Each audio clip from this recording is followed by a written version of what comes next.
శ్రీ గురుభ్యో నమ. హరి ఓం. ఇప్పుడు మనం చెప్పుకునేటువంటి అంశం ఏమిటి అంటే అండి, ఏకాదశి, జ్యేష్ఠ బహుళ ఏకాదశి. ఈ ఏకాదశిని యోగిని ఏకాదశి అంటారండి.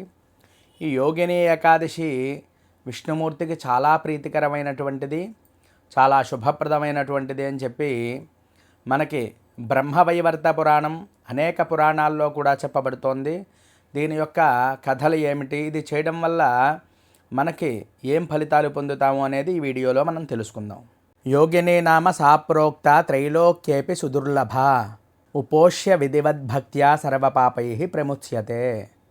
అంటే యోగిని ఏకాదశి 3 లోకాల్లో కూడా చాలా పవిత్రమైనటువంటిది, అంటే దుర్లభమైనటువంటిది. దీనిని ఎవరైతే ఆచరిస్తారో సకల పాపాల నుండి కూడా విముక్తి పొందుతారు అని చెప్పి చెప్పబడుతోంది.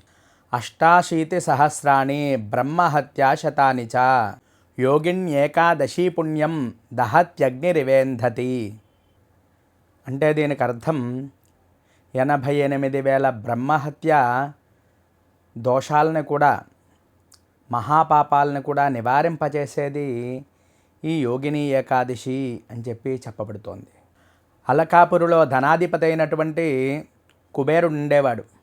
అతని సేవలో హేమమాలి అనేటువంటి గంధర్వుడు ఉండేవాడండి. హేమమాలి ప్రతిరోజు మానస సరోవరంలో పూసేటువంటి పువ్వులన్నీ తెచ్చి కుబేరుడు చేసేటువంటి శివ పూజకి సమర్పించాలి.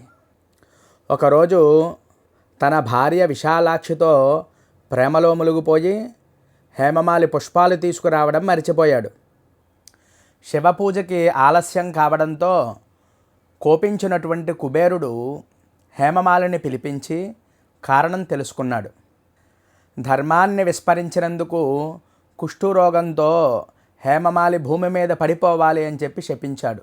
ఆ శాపం కారణంగా హేమమాలి ఘోరమైనటువంటి కష్టాలు, పాపాలు కూడా అనుభవించాడు. అనేక సంవత్సరాల తర్వాత హిమాలయాలలో ఈ యొక్క హేమమాలికి మార్కండేయ మహర్షి వారి దర్శనం లభించింది.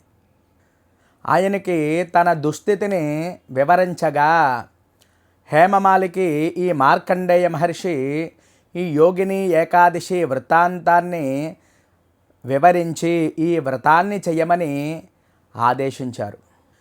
హేమమాలి వెంటనే భక్తి శ్రద్ధలతో ఈ యోగిని ఏకాదశి వ్రతాన్ని చేశాడు.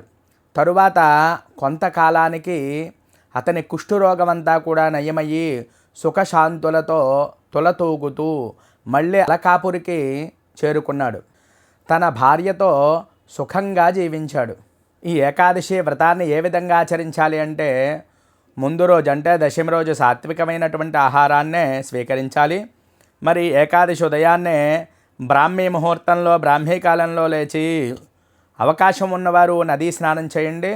లేకపోతే వాపీ కూప తటాకాల యందు స్నానమాచరించి భక్తి శ్రద్ధలతో శ్రీమన్నారాయణ్ణి సేవించుకొని స్మరించుకుంటూ తులసి దగ్గర ఒక దీపం పెట్టి తులసిని కూడా అర్చించి మన యొక్క దేవుడి దగ్గర ఒక విగ్రహాన్ని, విష్ణుమూర్తి యొక్క ఫోటోని కానీ విగ్రహాన్ని కానీ ఉంచి దానికి షోడశోపచార అర్చన చేసుకుని తులసి దళాలతో అర్చన చెయ్యాలి. మరి అంతేకాకుండా ఈ రోజంతా కూడా ఉపవాసం చేయాలి. కుదిరిన వారు మరి వారి యొక్క ఆరోగ్య పరిస్థితిని బట్టి చేసుకోవచ్చు. అలాగే రాత్రి వేళలో జాగరణ కూడా చాలా గొప్ప ఫలితాలను ఇస్తుంది. మరి ద్వాదశి రోజు పారణ చెయ్యాలి.